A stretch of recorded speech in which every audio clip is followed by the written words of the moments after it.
पहली बात, fund management का मतलब क्या होता है?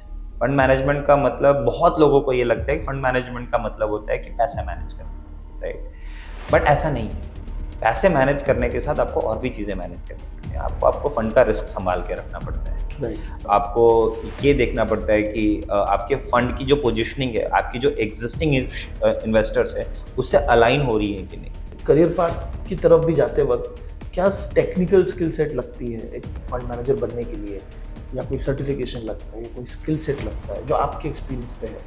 एक फंड मैनेजर को तो ये सब आना चाहिए, तो वो क्या है? See, obviously there are a lot of courses like CFA. Now there are a lot of quant is going on, so quant related बहुत सारे courses हैं. There is a course called CQF.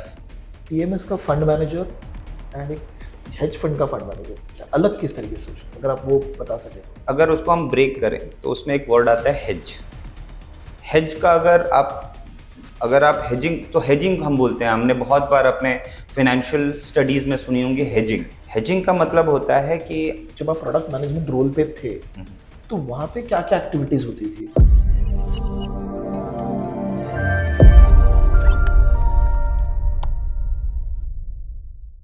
So thank you Nitesh for taking out time and talking to us. तो अभी इसमें अगर अपना journey अगर हमको बता सकते हैं कि आपने अभी तक जो इंडस्ट्री में टाइम स्पेंड किया है, एक ब्रीफ अपने ऑडियंस के लिए अगर हम बता सकते हैं तो। sure. So first of all, Ganesh, thank you so much for inviting me for this podcast. So I will try to keep this conversation Hindi, mix of Hindi and English, Yeah. to consider the entire audience. Yes. मुझे industry में काम करते करते approximately 12 साल हो गए। 2013 जब मैंने अपना पोस्ट ग्रेजुएशन कंप्लीट किया, उसके बाद I got an opportunity to work with multiple good organization, or one of the biggest organization in their particular domain. Okay. So I started with one of the greatest financial services company. Over there I spent around 5 years. Okay. So वहाँ पे मैं join हुआ था as a product manager. तो मेरी product management और product development और manager जो भी आप बोल लीजिए, उसकी जो जर्नी है वो स्टार्ट हुई थी कि हम पहले छोटे products like mutual funds, small size mutual funds, उसमें जो SIP जैसे कॉन्सेप्ट होता है, हम वो इन्वेस्टर्स को इंट्रोड्यूस करते थे, वो इन्वेस्टर्स को। और मैं उस इन्वेस्टर्स को बताने से ज़्यादा मैं उनकी टीम को ज़्यादा अवेयर कराता था कि म्यूचुअल SIP कैसे होती है, उसमें क्या चलता है, मोर एक्सप्लेन, सो दैट जो सेल्स के टीम है, सेल्स टीम के बंदे हैं, वो जाके मार्केट में इन्वेस्टर्स को बता सके और वैसे वो अपना बिजनेस बढ़ा कर सके। देन ग्रेजुअली मैं सेंट्रली प्रोडक्ट को, पूरा पैन इंडिया प्रोडक्ट को मैनेज करने लगा, जहाँ पे हम म्यूचुअल फंड तो करते ही थे, उसके अलावा बाकी सारे भी जो भी प्रोडक्ट एवेन्यूज होती हैं, जो भी फाइनेंशियल प्रोडक्ट एवेन्यूज होती हैं, वो हम सब करना चालू कर दिए। सो वो हमने किया। सो 5 साल मैं वहाँ पे था। Then I got an opportunity with work with one of the leading asset management company.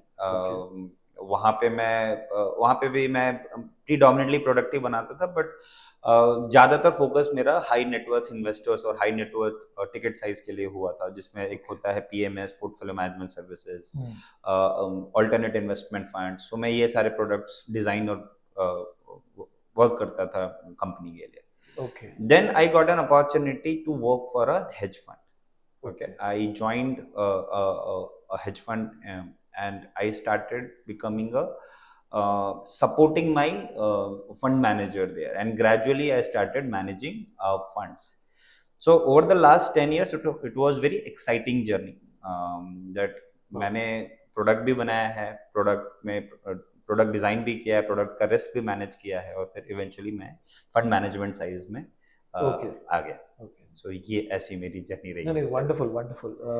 Audience के लिए जस्ट मैं अगर आप एक्सप्लेन कर सके कि mutual fund, PMS which is portfolio management services, और हेज फंड डिफरेंट कैसे है as a product? Very good question Ganesh. So जैसा मैंने बताया, म्यूचुअल फंड, अभी mutual fund doesn't need introduction. So everybody knows mutual fund, all thanks to AMFI and SEBI for the kind of awareness that AMFI has done it, like mutual fund sahi hai. Right. So nobody, I mean, today we don't need the introduction of a mutual fund. So mutual funds is basically जहाँ पे एक pool of investors होते हैं। So let's say मैं fund manager हूँ, एक pool of investor है, pool of investors मुझे वो पैसे देते हैं और वो पैसे मैं अलग अलग इंस्ट्रूमेंट्स में इन्वेस्ट करता हूँ। जैसा भी फंड का स्ट्रक्चर है वैसे, सो अगर फंड का स्ट्रक्चर है कि मैं इक्विटी मार्केट में इन्वेस्ट करूंगा तो वो इक्विटी में जाता है, अगर वो बोलता है मैं डेट मार्केट में इन्वेस्ट करूँ तो डेट मार्केट में जाता है, and so fourth. The mutual fund के जो टिकट साइज है वो आज की डेट में तो 100 रुपए से लेके आपका there is no upper limit, आप कितना भी इन्वेस्ट कर सकते हैं। द अदर साइड जो पीएम पोर्टफोलियो मैनेजमेंट सर्विसेज है, ये स्लाइटली हायर टिकट साइज के लेते हैं। जैसे उसमें जो मिनिमम इन्वेस्टमेंट अमाउंट होता है 50 लाख रुपए। बेसिकली काम वही होता है, पूल ऑफ इन्वेस्टर होता है, उसमें आप फंड मैनेजर होता है और पीएमएस में पोर्टफोलियो मैनेजर बोलते हैं। पोर्टफोलियो मैनेजर होता है और वो पैसे उनको दिए जाते हैं और वो इन्वेस्ट करते हैं। जो एडवांटेज और जो डिफरेंशिएशन है, वो डिफरेंशिएशन ये है कि जो पोर्टफोलियो मैनेजर है वो अपने इन्वेस्टर्स का पोर्टफोलियो थोड़ा सा कस्टमाइज्ड वे में मैनेज कर सकता है, क्योंकि वो पूल ऑफ इन्वेस्टमेंट नहीं होता है, हर एक इन्वेस्टर्स का डिफरेंट काइंड ऑफ इन्वेस्टमेंट्स होते हैं। सो वो एक डिफरेंस है जो म्यूचुअल फंड में नहीं है, क्योंकि वो लार्ज पूल में इन्वेस्ट होता है और वो एक स्टैंडर्ड पोर्टफोलियो होते हैं। पीएमएसएस में आपके पोर्टफोलियोज डिफरेंट हो सकते हैं। जो हेज फंड है, सो हेज फंड से भी पहले, जैसे इंडिया में जो कॉन्टेक्स्ट है, इंडिया में वो ऑल्टरनेट इन्वेस्टमेंट फंड का कॉन्टेक्स्ट है। सो ऑल्टरनेट इन्वेस्टमेंट फंड एक ऐसा कॉन्टेक्स्ट है जो जिसमें, जैसे अगर मैं ऐसे समझाऊं कि म्यूचुअल फंड की कुछ अच्छी और जो कुछ एडवांटेजेस हैं और पीएमएस के जो कुछ एडवांटेजेस हैं, उन दोनों को अगर मिक्स कर ले तो वो एआईएफ का फीचर बन जाता है। जैसे कि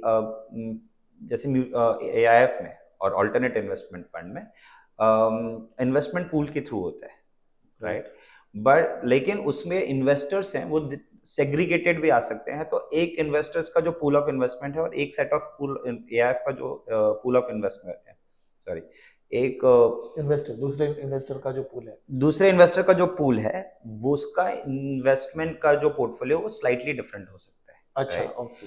और इन एआईएफ में बहुत मल्टीपल स्ट्रक्चर्स होते हैं जिसमें एक हेज फंड आता है, राइट, जिसमें जैसे बोलते हैं प्राइवेट इक्विटी, बहुतों ने सुना होगा। सो प्राइवेट इक्विटी हो गया, वो भी एआईएफ का पार्ट आता है। हेज फंड एक एआईएफ का पार्ट आता है। तो hedge fund is one of the part of AIF in India. So ऐसे ये स्ट्रक्चर होती है। So mutual funds is generally known for a more retailized product.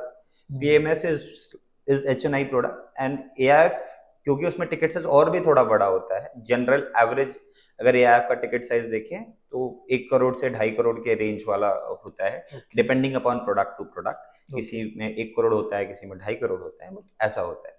लेकिन ये एडवांटेजेस, तो अलग अलग टाइप्स ऑफ इन्वेस्टर्स को केटर करने के लिए प्रोडक्ट्स बने हुए हैं। Okay, now with respect to जो करियर है, फॉर एग्जांपल, तो एक पीएमएस का फंड मैनेजर एंड एक हेज फंड का फंड मैनेजर किस तरीके से सोचता है, अलग किस तरीके से सोचता है, अगर आप वो बता सके तो। सो देखिए, हेज फंड मैनेजर में अगर उसको हम ब्रेक करें तो उसमें एक वर्ड आता है हेज।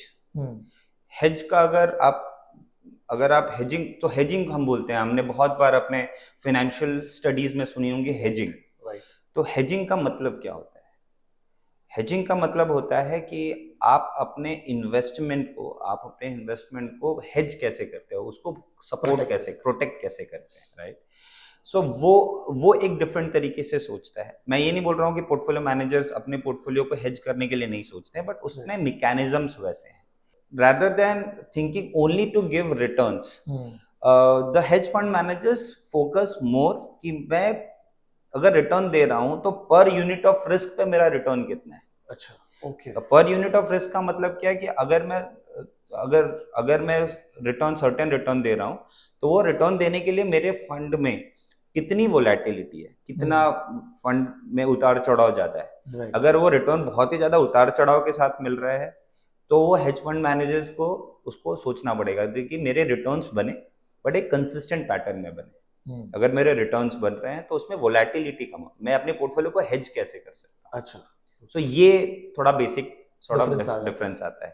प्लस जो कॉन्टेक्स्ट है एज अ पोर्टफोलियो, वो भी थोड़ा डिफरेंट है, क्योंकि पीएमएस में आपको अगर मान लीजिए 100 रुपया मिला है तो आप 100 या 25 लाख या 50 लाख या 1 करोड़ जो भी आपको जो मिला है, आप उसे ही मैनेज कर सकते हैं। हेज फंड में ऑप्शन क्या होता है, आप उसको पोर्टफोलियो को लिवरेज कर सकते हैं। तो सपोज मान लीजिए इन्वेस्टर ने आपको 1 करोड़ दिया है, तो आप उसको लिवर करके आप और लेट्स से 2 करोड़ का पोर्टफोलियो बना के इन्वेस्ट मार्केट में कर सकते हो। तो आप लिवर कर सकते हो। तो लिवर कर सकते हैं, तो आप जब लिवर करते हैं तो आपको पोर्टफोलियो ऐसा बनाना है कि आप थोड़ा रिटर्न अच्छा दे सके, तभी आप लिवर लेने का फायदा है, अदरवाइज कोई फायदा नहीं है। लेकिन आप रिस्क को मेंटेन कर सके। It doesn't work that way कि higher risk higher returns. Okay. And it means that a decent returns with good manageable risk. Manageable risk. Okay. अगर मैं AIF as a structure देखूं, तो कहाँ इन्वेस्टमेंट करते हैं, मतलब कौन से असेट क्लास में वो इन्वेस्ट कर रहे हैं? ये जो स्ट्रक्चर है ना, ये काफी वाइड है, राइट? सो ये आपको फिक्स्ड इनकम में भी इन्वेस्ट कर सकते हैं, इक्विटीज में भी इन्वेस्ट कर सकते हैं, कमोडिटीज में भी इन्वेस्ट कर सकते हैं। अभी तक तो क्रिप्टो ये सब नहीं आया है, बट जो भी आपके स्पेक्ट्रम है, ये सारे स्पेक्ट्रम में इन्वेस्ट। रियल एस्टेट भी आ जाता है? रियल एस्टेट में भी आ जाता है थ्रू रीट्स, इनविट्स, इन थ्रू में कुछ ऐसे फंड्स होते हैं, वो सिर्फ रियल एस्टेट डेडिकेटेड फंड्स होते हैं, जिसमें आप सिर्फ रियल एस्टेट इन्वेस्टमेंट में करते हैं, प्राइवेट स्पेस में या पब्लिक स्पेस में। तो ये एडवांटेज आपको AIF में मिल जाता है as a category, as a product. So इसीलिए मैं आपको, मतलब जैसा मैं बता रहा हूँ कि आपको एडवांटेज ऑल्टरनेट इन्वेस्टमेंट और AIF का ये है कि आपको म्यूचुअल फंड्स और PMS के दोनों के अच्छे बेनिफिट्स आपको एक पैकेज में मिल जाता है। Perfect, okay. अभी आप एक फंड मैनेजर के रोल पे हो, तो हमारी जो ऑडियंस है वो अपना करियर स्टार्ट करने वाली है सपोज, तो पहले तो एसेट मैनेजमेंट में अगर वो करियर स्टार्ट करती है, तो उनका करियर पाथ कैसे हो सकता है कि वो फंड मैनेजर की तरफ जाए? नॉट नेसेसरी कि they might and up becoming a fund manager, but at least उनको एक ट्रेजेक्टरी समझ में है, अगर आप उस पर कुछ गाइड कर सकते हो। सो एक चीज मैं ऐसे समझाऊंगा, बताऊं, और मैं अपने हमारे जो नेक्स्ट जनरेशन जो एस्पायर कर रहे हैं इस फील्ड में आने के लिए, मैं ये बोलूंगा कि आप फंड मैनेजर अगर बनना चाह रहे हैं, तो आपको पहला जॉब ही एनालिस्ट का मिल जाए या फिर ऐसा जॉब मिल जाए तो ही आप फंड मैनेजर बन पाएंगे, ये जरूरी नहीं है, राइट? okay. और ऐसा भी नहीं है कि अगर आप एक सेल्स में हैं या अगर आप प्रोडक्ट में हैं तो आप आगे चल के फंड मैनेजर नहीं बन सकते। So there is nothing as such, right? जैसे मैं एक बहुत ही जीता जाता एग्जाम्पल हूँ इसका, क्योंकि मैं अपनी करियर रिसर्च या एनालिसिस से नहीं की थी। मैंने अपना जो करियर स्टार्ट किया वो प्रोडक्ट डेवलपमेंट से स्टार्ट किया, and that too one of the product जो इतना ज्यादा, उसमें इतना डिटेल्ड रिसर्च नहीं चाहिए जब आप SIP का कुछ अगर SIP प्रोडक्ट बना रहे हैं, क्योंकि मार्केट में प्रोडक्ट्स हैं, आपको पैकेज करके SIP का एक कॉन्सेप्ट बनाना है। लेकिन आप इवेंचुअली अगर आप अपने गोल को फोकस सही रखेंगे और आप सही डायरेक्शन में सोचते रहेंगे तो you can be there. the one mantra that I have used in my career that I will suggest कि लोगों को करना चाहिए, और खासकर आज के जनरेशन के लोगों को करना चाहिए, that be open for any kind of opportunities that you get. Okay. So people get very stuck कि मुझे ये पसंद है, ये नहीं पसंद है। Yes, you should do it, लेकिन वो बोलते हैं ना कि अगर आपको क्या पसंद है वही करने से पहले आपको क्या नहीं पसंद है वो समझना बहुत जरूरी है। Right. You should know what you don't like rather than you should know what you like. Right. This is a very good point because बहुत सारे लोग करियर प्लानिंग करते वक्त उनको ये नहीं पता कि अरे मैंने इधर जाना है, बट आपका जो पॉइंट आपने बताया कि मुझे एक्सप्लिसिट में नहीं जाना है, जैसे मुझे ऑडिट नहीं करना है, तो क्लियर हो जाता है कि मुझे नहीं करना, तो कुछ भी अपॉर्चुनिटी है will not go there. Correct. So that clarity when you eliminate your options, right, it's a very good point. अभी एक करियर पाथ की तरफ भी जाते वक्त क्या टेक्निकल स्किल सेट लगती है एक फंड मैनेजर बनने के लिए, या कोई सर्टिफिकेशन लगता है या कोई स्किल सेट लगता है जो आपके एक्सपीरियंस पे है कि एक फंड मैनेजर को तो ये सब आना चाहिए, तो वो क्या है? See, obviously there are a lot of courses like CFA, now there are a lot of quant is going on, so quant related बहुत सारे courses हैं, there is a course called CQF, so ऐसे बहुत सारे courses हैं, ये courses बहुत सही हैं, इनको बहुत ही करंट स्ट्रक्चर के हिसाब से बनाया गया है, तो वो जरूरी है। मैं ऐसा नहीं बोलूँगा नहीं जरूरी है, okay. और आप अगर एस्पायर कर रहे हैं तो you should definitely do it, लेकिन मैं उन लोगों के लिए भी बोलूँगा जो ये नहीं कर पाए फॉर एनी XYZ रीजंस, क्योंकि ये सारे एक्सपेंसिव कोर्सेज हैं, राइट? तो हो सकता है कि योर फाइनेंस और your certain problems will not allow और will not give you a permission to do such expensive courses, right? तो क्या आपको ये सोच के बैठ जाना चाहिए कि मैं फंड मैनेजर नहीं बन सकता हूँ या मैं इस डोमेन में नहीं जान सकता? The answer is no. The thing that you should do is that आप सही लोगों के टच में रहिए, आप अपने अच्छे लोगों से बात करिए, आप जितना ज़्यादा लोगों को सुन सकते हैं आप वो सुनिए, और स्पेशली इन योर डोमेन, और आप उनसे सीखने की कोशिश कीजिए. आप जितना सीखेंगे उनसे, उनके चीज़ों से, उनके टेक्नोलॉजी, उनके टेक्निक्स से, उतना आप अपने आप को बेटर कर पाएंगे. तो कोर्सेज अगर मैं टेक्निकल टर्म्स में बोलूँ तो especially in my domain, which is in hedge fund management, right now quant is very important. So one should definitely look towards quant related courses, quant related technical skills. One should definitely acquire it. Programming also. It includes programming also because it brings the basics of it. Right. So that कि अगर आप जब कोई course समझ रहे हैं तो आपको समझने में आसानी हो जाती है. जरूरी नहीं है कि आप वो कोर्स आप कोडिंग करेंगे, you and up doing coding. Probably आपके अंदर टीम होगी जो आपको कोडिंग करके देगी, लेकिन आपको वो कॉन्टेक्स्ट समझ में आना चाहिए. right. अगर आपको बेसिक्स नहीं समझेगा तो थोड़ी अच्छी तकलीफ होती है. ओके. और स्टैट्स का अंडरस्टैंडिंग, बिकॉज़ क्वांट आप जब बोल रहे हो तो स्टैट्स आपको पता होना चाहिए. तो that is also something that is important for a fund manager. The numbers is very important. So it comes everything. So you should know how to read numbers. Okay. Right? ये सब चीजें आपको with course भी आती हैं, ये सब चीजें विद एक्सपीरियंस भी आती हैं. Okay. तो जरूरी नहीं है कि अगर आप ये कोर्स कर लेंगे तो आपको एक नंबर्स की समझ हो जाएगी. आपको नंबर्स की समझ बनानी पड़ेगी. So when I'm saying numbers, statistics is very important. Your data reading skills is very important. Right? ये सारी चीजें बहुत important है. सो यस, ऑब्वियसली क्वांट आता है तो उसमें स्टैटिस्टिक्स बहुत जरूरी है. आप जब रिस्क मैनेज करते हैं तो आपको बेसिक्स ऑफ स्टैटिस्टिक्स की समझ बहुत होनी चाहिए. राइट. तभी आप ये समझ पाएंगे, तभी आप उसके नुआंसेस समझ पाएंगे. राइट.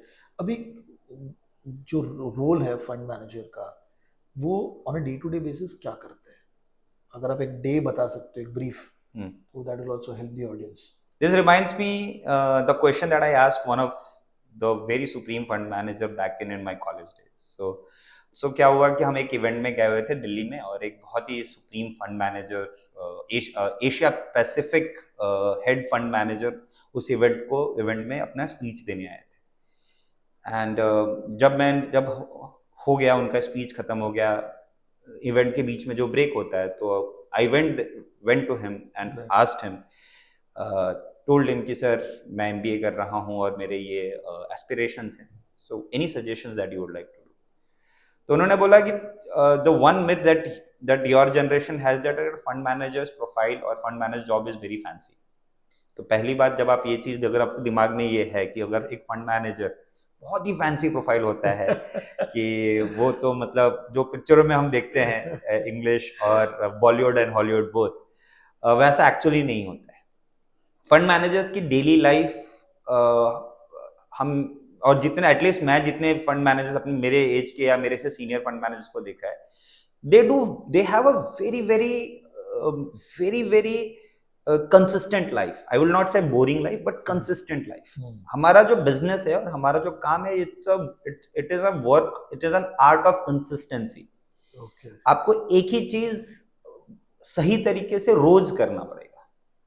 अगर आप एक कंपनी को फॉलो करते हैं, अगर आप कोई पोर्टफोलियो मैनेज करते हैं, वो पोर्टफोलियो को, आपकी जो फिलॉसफी है, आपको जो आपकी जो स्ट्रैटेजी है, उसकी आपको हर दिन आपको स्ट्रैटेजी पे काम करना पड़ेगा. आप उस स्ट्रैटेजी से डिविएट नहीं हो सकते हैं आपको. और money brings lot of sort of grid and it sometimes distracts you from your core philosophy. Right. But ideally you should stick to your core philosophy. Right. So हमारे then to answer your question precisely, so हमारे fund manage, so हमारा दिन ऐसा होता है कि हमारा दिन रीडिंग में बहुत जाता है. तो हमको कंपनीज को पढ़ना बहुत पड़ता है. अगर हम वो चाहे किसी भी एसेट क्लास में हम इन्वेस्ट कर रहे हो, चाहे कमोडिटी हो, इक्विटीज हो, तो हमारी रीडिंग बहुत जरूरी है.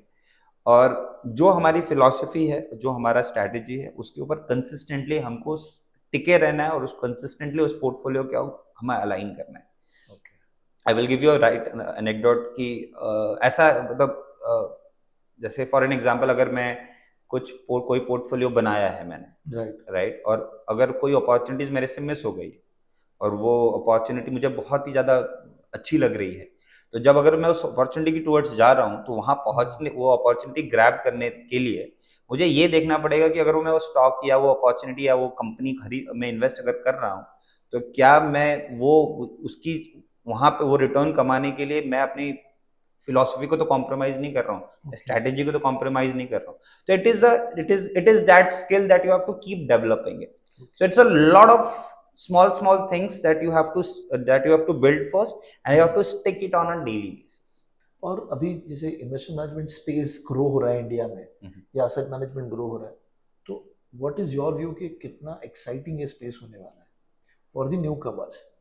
एंड अगर कोई न्यू सेकंड उसका फॉलो अप पार्ट है कि स्टार्ट करना है तो कहाँ से स्टार्ट कर सकते हैं, क्या रोल्स उनको टारगेट करना चाहिए? सो सी the industry is growing multifold, right? बहुत सारे म्यूचुअल फंड्स ऑलरेडी हो चुके हैं और आ रहे हैं, बहुत सारों को लाइसेंस अप्रूवल मिल चुका है, बहुत सारे सेटअप स्टेज पे हैं, बहुत सारे प्रोस्पेक्टिव हैं जो अभी अप्लाई करेंगे, तो ये इंडस्ट्री बहुत मल्टीफोल्डेड ग्रो करने वाला है। और इसमें मतलब ये हमने हिस्टोरिकली भी देखा है, ओवर 5-6 साल में म्यूचुअल फंड सही है एंड व्हाट नॉट, सो ये सब चीजें बहुत भयंकर तरीके से ग्रो करेंगी। So as this entire space, PMS, hedge funds, so eventually सब ग्रो करेंगे। मतलब it's not about one segment, every segment will definitely going to grow it, because still the market share or the mind share that this industry has is very very minuscule. I mean, there is a lot of things to sort of grow around it. So what are the roles that one should pick? One should pick a role which excites them, right? As I have said that कि ये जो काम है ना हमारा बहुत ही consistency का काम है, तो आप एक ही काम कितना कंसिस्टेंटली कर सकते हैं वो बहुत जरूरी है। मैं ये नहीं बोलूंगा कि आप एज अ एनालिस्ट ही ज्वाइन करिए, मैं ये नहीं बोलूंगा आप as a junior fund manager ही ज्वाइन कीजिए और एज अ डेटा साइंटिस्ट ही ज्वाइन कीजिए। आप जो भी प्रोफाइल लीजिए, आप उस प्रोफाइल में आपको मजा है। आप अगर प्रोडक्ट मैनेजर ही ज्वाइन करते हैं तो आपको उसमें मजा आना चाहिए। अगर आप बिजनेस डेवलपमेंट टीम में ज्वाइन कर रहे हैं तो आपको मजा आना चाहिए। बेसिकली इंडस्ट्री, वो जो सेगमेंट में आप जो ज्वाइन कर रहे हैं, आपको क्लैरिटी। सो फर्स्ट थिंग, आप जो असेट जिस प्रोडक्ट में आ रहे हैं, आप उस प्रोडक्ट में कन्विंस होने चाहिए कि ये प्रोडक्ट सही है। मैं सारे अपने फेलो कलीग्स और या मेरे टीम, मेरे जो जूनियर्स होते हैं या जो कभी मुझसे पूछते हैं कि क्या करना चाहिए, तो मैं उनको ये बोलता हूँ कि पहले आप उस प्रोडक्ट से कन्विंस हो जाओ। अगर मैं हेज फंड मैनेज करता हूँ तो I should be convince that with that product कि ये प्रोडक्ट सही है, ये प्रोडक्ट रिटर्न बना सकता है, ये प्रोडक्ट इन्वेस्टर्स को पोर्टफोलियो को बेटर कर सकता है, तभी उस डोमेन में जाए।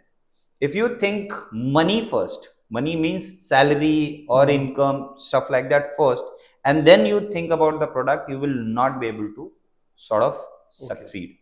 First, you have to be convinced with that product, right? And then eventually you should aspire around it, and then you should grow your profile. So मैं ये नहीं बोलूँगा कि एक particular path है, क्योंकि अगर मैं बोलूंगा तो then I will not be true to myself, क्योंकि मैं ही खुद प्रोडक्ट मैनेजर से बनते आज फंड मैनेजमेंट प्रोफाइल में आया हूँ। तो मैं ये नहीं बोलूंगा कि आप एनालिस्ट ही बनिए और वहां से ग्रो करिए। अगर आप सही तरीके से अपना करियर को मनोवर अच्छा कर पाएंगे, पॉइंट ये है कि आप जो प्रोडक्ट में काम करते हैं उस पर कन्विंस हुई और फिर उसमें घुसिए। तो एक just follow up question again कि जब आप प्रोडक्ट मैनेजमेंट रोल पे थे तो वहां पे क्या क्या एक्टिविटीज होती थी, अगर आप ब्रीफली बता सकते हैं? ये बहुत एक्साइटिंग स्पेस था। मतलब मेरे करियर में मैं आई वाज वेरी फॉर्चुनेट कि मैं प्रोडक्ट मैनेजमेंट में बहुत यंग एज में आ गया। बहुत ही एक्साइटिंग था ये एक्सपीरियंस मेरा, वो 5 साल और 4 साल।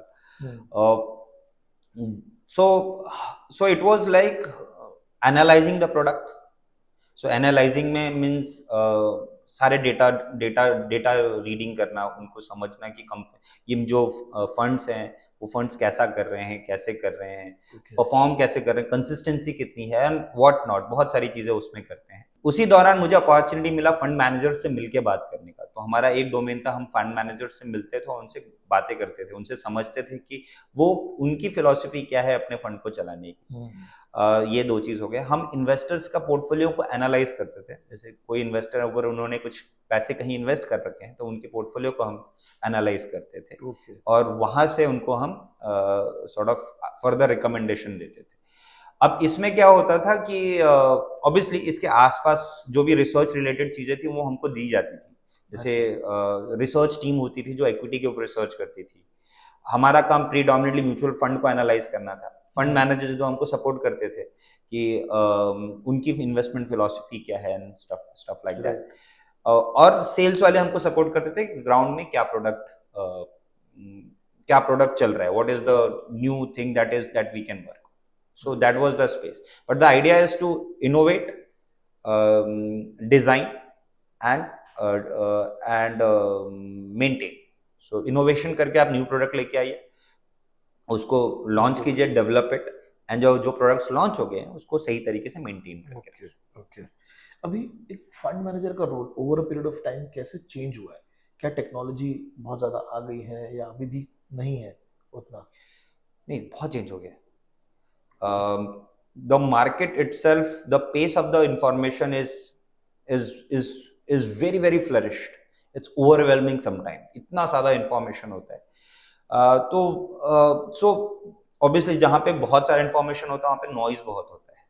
So now बहुत सारा काम आपको noise cut out करने के लिए भी लगता है। कि आपको सही information ढूंढना है। तो फंड मैनेजर का रोल काफी चेंज हो गया है पहले से।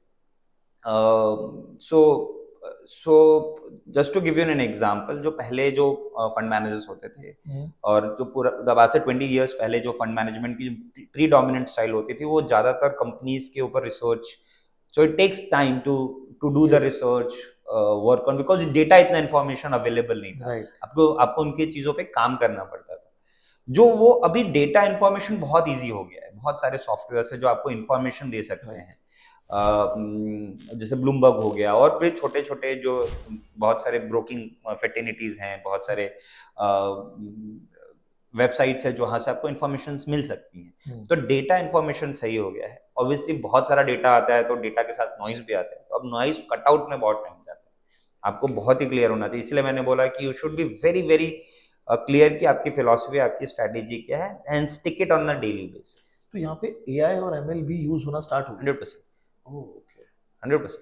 सो आपकी क्वांट मॉडलिंग में वो सब चीजें आ गई हैं जो आपको रीड करके बताती हैं। आपकी जब अगर आप क्वांट मॉडल वैसा बिल्ड कर रहे हैं तो वो आपको वो सब चीजें रीड करके आपको इन्फॉर्मेशन दे देती हैं कि अभी सर्टेन पैरामीटर में क्या सेट ऑफ स्टॉक्स आपको अभी सपोर्ट कर सकता है। That's why I said it कि quant is very very important, it's growing. So this segment has already taken over a lot of space. It is taking over this space also. So but it is not a threat for a fund manager, rather than it is supporting for a fund manager, because आपको informations बहुत ज्यादा मिल रहा है और आपका life थोड़ा easy कर देगा, लाइफ इजी कर देगा। आपको डेटा बहुत ज्यादा मिल रहा है, आपको informations बहुत ज्यादा मिल रहा है, तो वो सब चीजें। पर अभी आपके हिसाब से what is the common misconception about being into fund management and मतलब कैसे बाहर के लोग आपके रोल को बेटर अंडरस्टैंड कर सकते हैं? So I will answer this question in for two type of people. One set of audience which is in this business, but they are not fund manager, and one is not in this business, probably a student or not from a finance background. How they should see this? So see, पहली बात, fund management का मतलब क्या होता है? Fund management का मतलब, बहुत लोगों को ये लगता है कि फंड मैनेजमेंट का मतलब होता है कि पैसा मैनेज करना, राइट? बट ऐसा नहीं है। पैसे मैनेज करने के साथ आपको और भी चीजें मैनेज करनी पड़ती हैं। आपको फंड का रिस्क संभाल के रखना पड़ता है, right. आपको अपने आपको ये देखना पड़ता है कि आपके फंड की जो पोजीशनिंग है, आपकी जो एग्जिस्टिंग इन्वेस्टर्स है, उससे अलाइन हो रही है कि नहीं। ये बहुत जरूरी है कि आपके इन्वेस्टर्स की जो रिस्क प्रोफाइल बोल लीजिए या उनकी सेट ऑफ एक्सपेक्टेशंस है और आपके इन्वेस्टमेंट की जो फिलॉसफी है और जो स्ट्रैटेजी है वो उनसे अलाइन होना चाहिए। लोग आज के डेट में इन्वेस्टर्स बहुत चेज करते हैं return, but rather than chasing return, you should chase that what is your thought process. आपको अगर आप आज कुछ भी चीज खरीदते हो तो आप वो सोचते हैं ना कि मैं ये चीज क्यों खरीद रहा हूँ, what is the end goal. Investment में लोग क्या करते हैं कि वो लगते रिटर्न अच्छा है तो डाल दो, ठीक है, बट ठीक है, आप अगर वो 100 रुपए या जो भी आप पैसा लगा रहे हो वो क्यों लगा रहे हैं, so there has to be some thought process. The thought process it comes with risk, it comes of requirement and stuff like that. वो आपके फंड से अलाइन हो रहा है कि नहीं, बराबर, ठीक है। तो ये सारी चीजें हैं। आपको अपने प्रोस्पेक्टिव इन्वेस्टर से बात करना पड़ता है, बिकॉज जो नीचे जो सेल्स में जो बंदा है, जो ग्राउंड पे लोगों को जाके समझाता है product as an asset management business, हो सकता है आप एज अ फंड मैनेजर आप जिस फंड को जिस तरह से चलाते हैं वो नहीं समझा पाएगा, तो आपको जाके आपको उनसे बात करके उनको समझाना पड़ता है, बिकॉज इवेंचुअली आप उनका ही पैसा मैनेज कर रहे हैं। तो there are lot of things. तो बहुत सारे जनों को लगता है कि मैं फंड मैनेजर बन गया, मेरा काम तो खाली पैसा मैनेज करना है, बाकी सब चीजें तो बाकी के लोग संभाले। ऐसा नहीं होता है। That is the thing that you have to do it. And the aspiring fund managers और जो इस इंडस्ट्री में नहीं है और इसमें आना चाहते हैं, मैं उनको ये बोलना चाहूंगा कि as again I will quote my earlier conversation कि it's not a very fancy business. ऐसा नहीं है कि आप आ जाएंगे तो आपकी सैलरी तूफान सैलरी हो जाएगी। जो मैंने आपको बोला कि अगर if you are coming with a money mindset, मुझे बहुत पैसे कमाने हैं, मैं ये नहीं बोलूंगा कि इस सेगमेंट में पैसे नहीं है, बहुत अच्छा है, मतलब we are getting paid pretty well, I will not deny this, but is every fund manager get paid except amazingly or exceptionally great? Your initial stage you have to work around it, right? And as the industry is growing, there are new setup AMCs whose budget is not that much. You have to be explored that way, right? So that is how I will try to answer है। क्योंकि आपने जो भी point बोला ना कि बहुत ज्यादा हाई सैलरी होती है, बहुत पैसा, ये तो मूवीज के थ्रू ज्यादा ट्रिगर हुआ है कि आपके बोनसेस एकदम एक्स्ट्राऑर्डिनरी हो रहे हैं, आपके इंसेंटिव बहुत एक्स्ट्राऑर्डिनरी हो रहे हैं। तो I think so that could be one reason that there is a charm that people see, अरे आप एक फंड मैनेजर हो या आप एक हेज फंड मैनेजर हो टाइप्स। तो एक एनी रिकमेंडेशन आप दे सकते हो, बुक्स, वेबसाइट, कोई रिसोर्सेज जो एक aspiring fund manager should read? For students, I would say Rich Dad Poor Dad is one of the book that you should start with. Very simple book, very easily explain the power of money. So that is one book that I will recommend all students, especially in these kind of fields, should read this book. Websites, perspectively. So as I've said, listen a lot of people. Listen to fund managers. If I can name now, listen to Ramdev Agarwal, who is from Motilal Oswal. Listen to Ramdev Agarwal and other aspiring, other great fund managers. जो इस industry में the leaders of this industry, you should listen to them. Try to understand, not try to copy their portfolio, rather than try to copy their philosophy. We all say that कि Warren Buffett का portfolio ऐसा है वैसा है, rather than copying Warren Buffett's portfolio, try to copy Warren Buffett's philosophy, how he thinks. So with that point, read Warren Buffett's annual report, annual investors report that's released year on year. So if you can get a chance to read it since last 1980s, nothing like it. You will get to see, by reading it, you will get to see how the investment as a philosophy has sort of evolved, right? And there are a lot of other financial books also. We can give you, I mean, I can recommend it in your pinned comments also. कि कौन से और किताबें पढ़ सकते, but a lot of books. Read. So point is the reading. So read not from the perspective of only to gain knowledge. Read from the perspective of building habit of reading. Okay. Right. बहुत बढ़िया. There is a book called Coffee Can Investment, which talks about the Saurabh Mukherjee, which talks about that how you build a philosophy around it.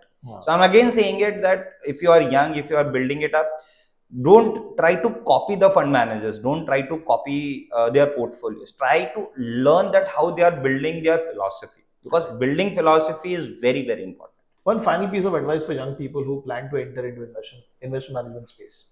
point is this, that how we should, the industry is changing dramatically. So if you are coming up more information through quant and stuff like that, you should definitely do it. Read more.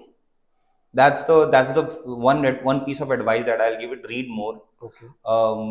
Try to build your portfolio. Okay. Right. Not to make money again. Try to build your portfolio, that what kind of portfolio makes you comfortable. That could be possible that if you buy a particular set of portfolio initially, you will end up having a very huge portfolio, a very, very diversified portfolio, let's say 70, 80, 90 stock portfolio. There's no harm. There is no harm that you have a very huge portfolio or 20 stock portfolio. Build your philosophy. What works for you? What makes you comfortable? So certain set of very, very common philosophy of investment world doesn't give me comfort. So it doesn't give me a comfort that I can build my portfolio on 15 or 20 stocks. There is a certain set of diversification. I generally try to keep it in my portfolio. So that is how you should invest. Like for an example, if I interview any of the candidates, one question that I have: do you have a Demat account? If he says no, then I ask why.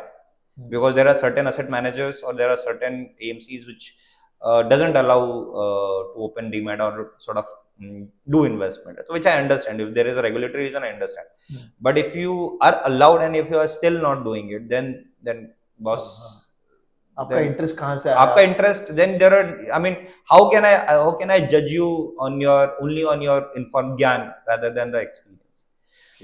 That's the one thing. And second thing, do more projects. Talk to the people. All thanks to LinkedIn, you can connect with anybody, right? I get a lot of messages, sir, I am working on ABC project. Can you suggest me how should I do it? I am more than happy to do a Zoom call or do a telephonic call and have a conversation with them, right? Similarly, you can reach out to multiple people, because I also reach out to my seniors and they are more than happy in the industry to help you and support you in that way. So do more projects, read more. Try to have a more practical experience. Today, if I get anybody's CV who has done 3, 4, 5 projects during his graduations, I will be more than happy than the people who than a candidate who has done only a particular education from a very decently well institute. But I will give more preference to a guy who has done some experience around. Right. So work. Right? There are a lot of person that you can work around it. You can speak to them. Build your project, build your model on Excel. आपको Python आना जरूरी नहीं है, आप Excel पे बनाइए, कोई दिक्कत नहीं। उसको evolve कीजिए, डमी चलाइए कुछ दिन 10,000 से पोर्टफोलियो चलाइए, 50,000 से चलाइए, whatever you are comfortable amount, do it. Learn from that process. जैसे मेरा भाई मेरे को पूछता है कि अगर मुझे इक्विटी समझना है तो मैं क्या करूँ? अगर मैं कोई कोचिंग क्लास लगाऊं, तो अगर तेरे पास 5,000 10,000 रुपए है जो तू कोचिंग क्लास को देगा, इन्वेस्ट करो, तो उससे से तो इन्वेस्ट कर और वो इन्वेस्ट से पोर्टफोलियो बना। मैं ही नहीं बोल रहा कोचिंग इंस्टीट्यूट्स खराब हैं, they are also doing great job, but having said that, have an practical experience, that will add on. So उनके जो कोर्सेज हैं वो आपको न्यूएंसेस समझने में हेल्प करते हैं, राइट? ऐसे कोर्सेज में एनरोल कीजिए जो आपको समझ में जो कॉन्सेप्ट आपको सिखा रहे हो। There are a lot of YouTubers जो बोलते हैं आप मेरे कोर्स में आइए, मैं आपको पोर्टफोलियो सिखाएंगे, आपका 25 दिन में पैसा डबल। तो हैविंग सेड दैट, वो सब चीजों से दूर रहिए, बट जो आपको कॉन्सेप्ट सिखाते हैं, जो आपको मनी मैनेजमेंट की स्किल सिखाते हैं, आप उनके पास जाइए। बट थोड़े पैसे अपने पास भी रखिए जो आप इन्वेस्ट कर सकते हैं, उसे पोर्टफोलियो बनाइए, and then you build your portfolio. Wonderful Nishit, this conversation is really helpful. बहुत सारे जो यंग प्रोफेशनल्स हैं या कॉलेज के बच्चे हैं जो अभी सोच रहे हैं इन्वेस्टमेंट मैनेजमेंट एरिया में जाने के लिए, तो ये कॉन्वर्सेशन को बहुत हेल्प करेगा। Thank you again for taking out time. Pleasure.